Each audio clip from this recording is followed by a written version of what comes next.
right. So I hope everybody is enjoying the week so far. I know it was a little disappointing not to be able to do our children's reenactment in person, but my hope is that we are able to do this again next year in person, and that you get a little bit of a sneak peek of what we usually do during the reenactment. So my name is Chris Kaufman, and I am the Education and Interpretation Manager for Lexington Historical Society. I am usually the one that when you sign up for the reenactment, you're corresponding with me, and I'm always very excited to be there checking in the kids, everybody that comes up to take part. So what we'll do is I'm going to share a quick little introductory video, and then we're going to go through a slide PowerPoint where we actually have a member of the Lexington Minutemen. His name is Caleb Harrington, and he will actually be taking some of you through some drills. So I will let you know when we are about ready to do our drilling so that you can all get your muskets or your practice muskets ready to be drilling with him. All right, hang on 1 second.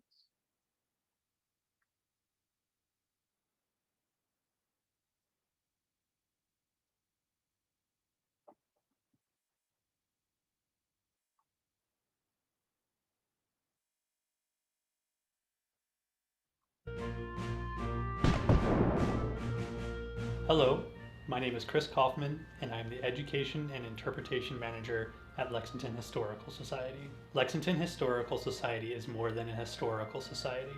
We're storytellers, fact finders, educators, and community gatherers. Our historic house museums not only tell the stories of the past, but help us think about the world today and how we can shape the future. Every year, we welcome thousands of visitors to Lexington to learn about the first shots of the American Revolution. They come from around the world, around the country, and even right here in Massachusetts. In the community, we offer educational programs for both adults and children, including lectures, workshops, and summer camps. We work with local school districts to enhance their American history curricula so students can learn about history in an engaging way. Our recently completed Archives and Research Center offers state-of-the-art storage capabilities for our historical material, a new, safe workspace for volunteers and staff, as well as an inviting, spacious research library for residents, scholars, and students.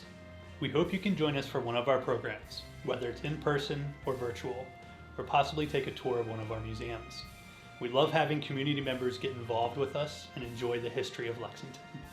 You can help keep local history alive by supporting our important mission and donating today. Thank you.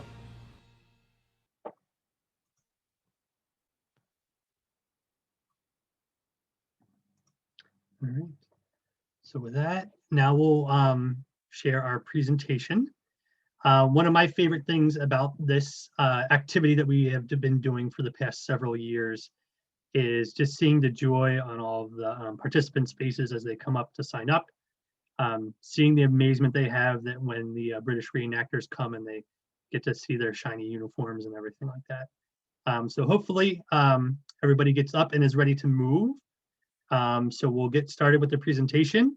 The first thing I always ask people, the participants when they come, is if you would be ready to join the revolution. So just share this.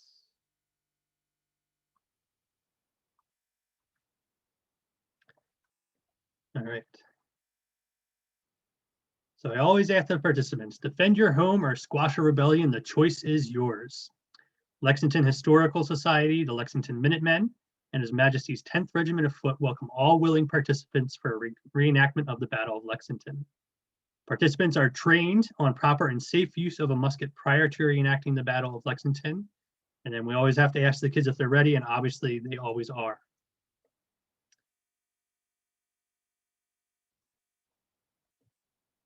All right, so as I mentioned, we have Caleb Harrington here. So he is going to give you a video demonstration of how to drill properly and to properly use your musket. So if you are ready to take part in this rebellion or in the defense of the King's great land, I would ask that you guys get up, clear out a little bit of space, get your training muskets ready if you have them, and we'll let Caleb Harrington give you guys all the drills. Good day to you. I'm Caleb Harrington, member of the Lexington Militia. I've heard that you've come to join our ranks this morning. First, you'll need to know how to use this flintlock musket. Fires a bullet 3/4 of an inch in diameter and an ounce in weight. It operates on the principle of the flintlock mechanism, whereby this piece of rock will hit this piece of metal, creating a spark when the trigger is pulled.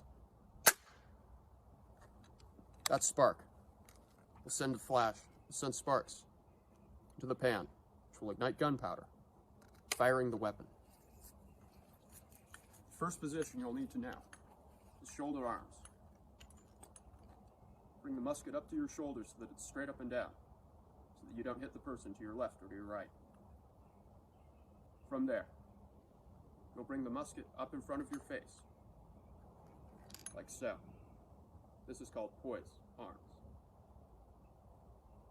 From here, you'll swing this part of the musket, called the trigger guard, out in front of your body and bring the weapon down, while bringing your right leg to a 45-degree angle with your left foot.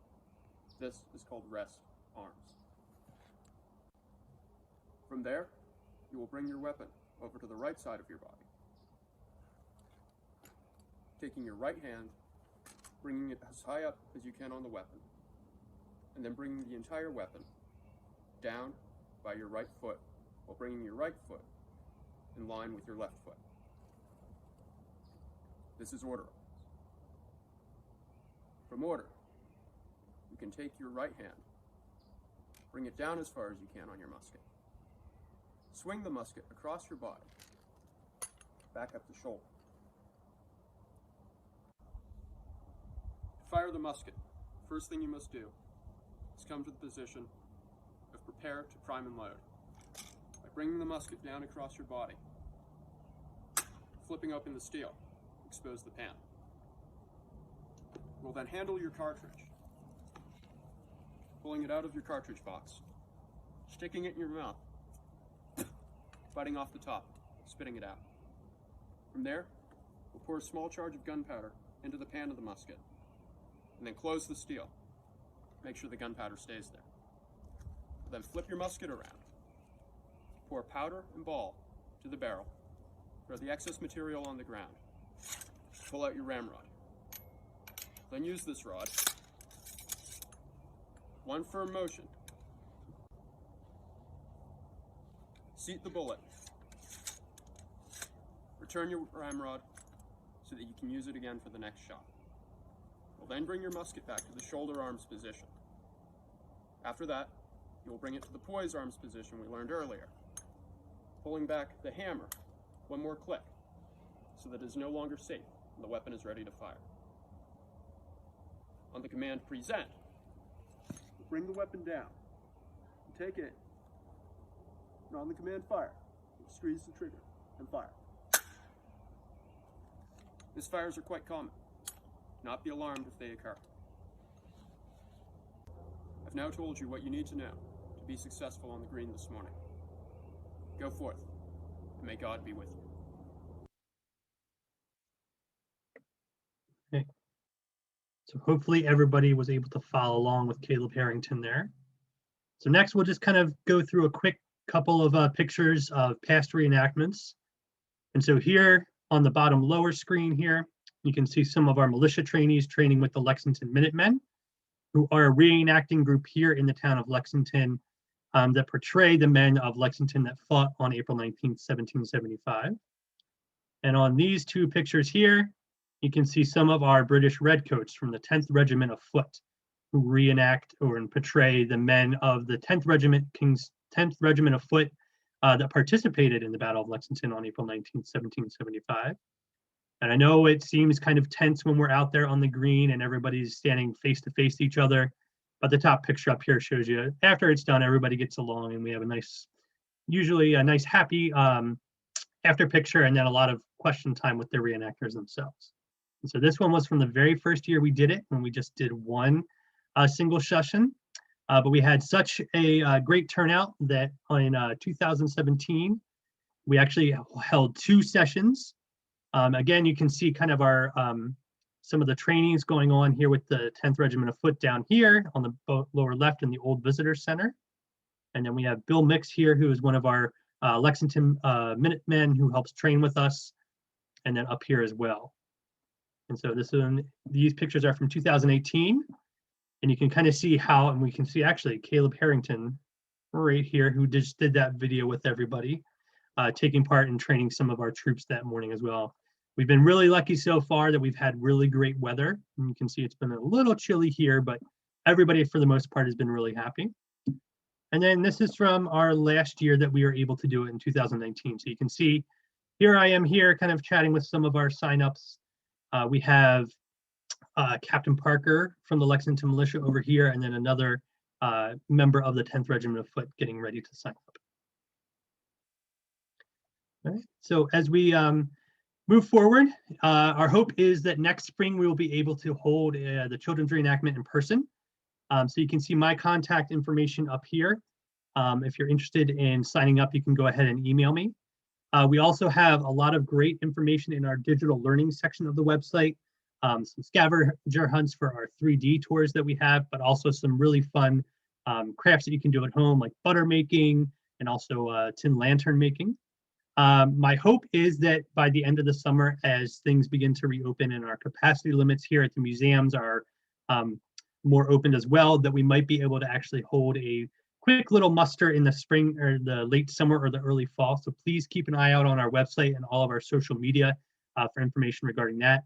But if you have any questions about signing up for either of those events, my contact information is right there at ckaufman@lexingtonhistory.org.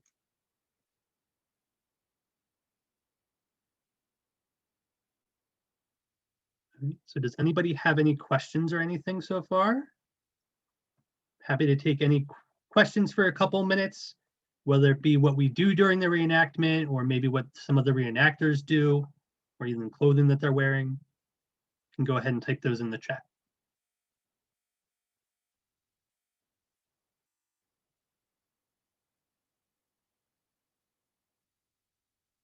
Yes, so the practice muskets that we use for the reenactment are wooden ones that we have here at the Historical Society. So if you do sign up for the reenactment in the future, we will provide training muskets, but if you already have some of your own at home, you're more than welcome to bring those with you. You're also highly encouraged to dress up if you want to as well, whether it be in a colonial costume or a British regular costume. We highly encourage that, and it just adds a lot more fun to the event. That's a great question. So the reenactors, when they actually do the reenactment on the battle green in the morning, each person is assigned a role. So as the person that they are portraying, if they were shot or wounded during the battle, they actually do that in the battle. And so they take a lot of time practicing the reenactment itself. They usually do a couple practice reenactments a couple of weeks before Patriots Day to make sure they have all of the movements and everything correct. And so when we do the kids reenactment, we kind of follow the same parts that they use for the real reenactment. And so our trainers will kind of assign those parts as you break off into groups as well.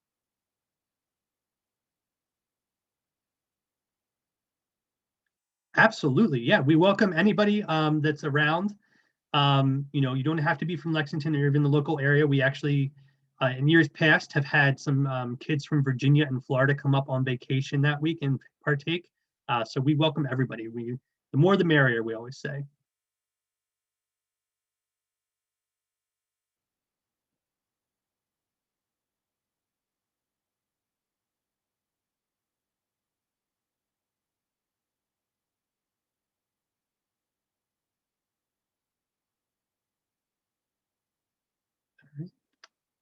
Well, I'm not seeing any more questions float in, so I'll give it 2 more minutes before we wrap up. But I will show you one thing too, in case not everybody got a good view of the musket that Caleb Harrington was showing.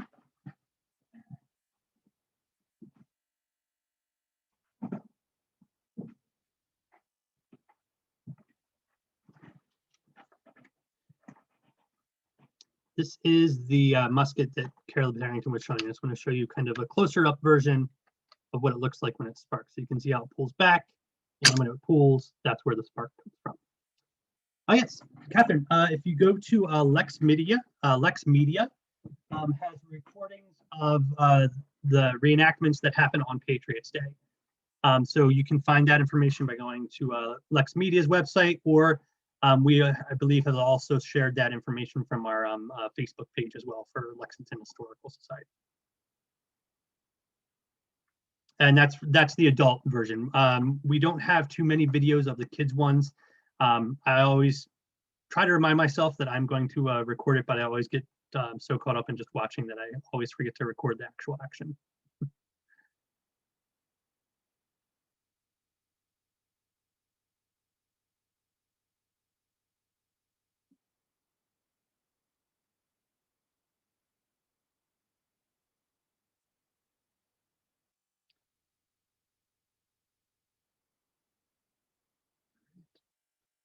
So I think we'll call that it for now.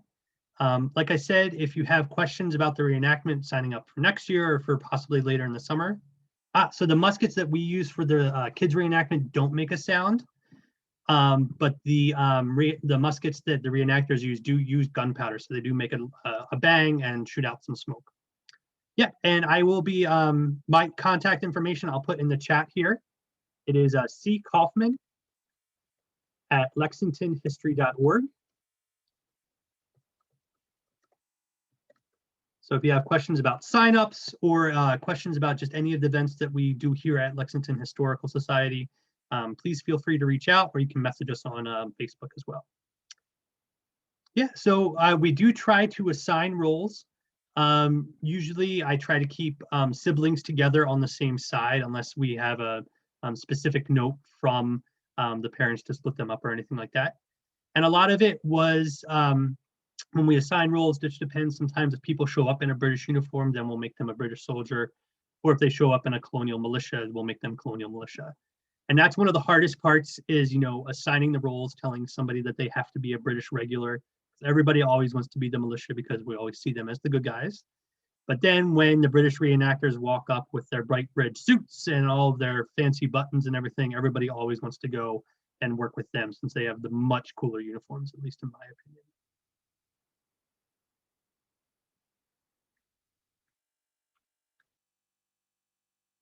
Well, I thank you all for watching. I hope you enjoyed it, and fingers crossed that we'll see you all next spring for in-person Patriots Day. Take care.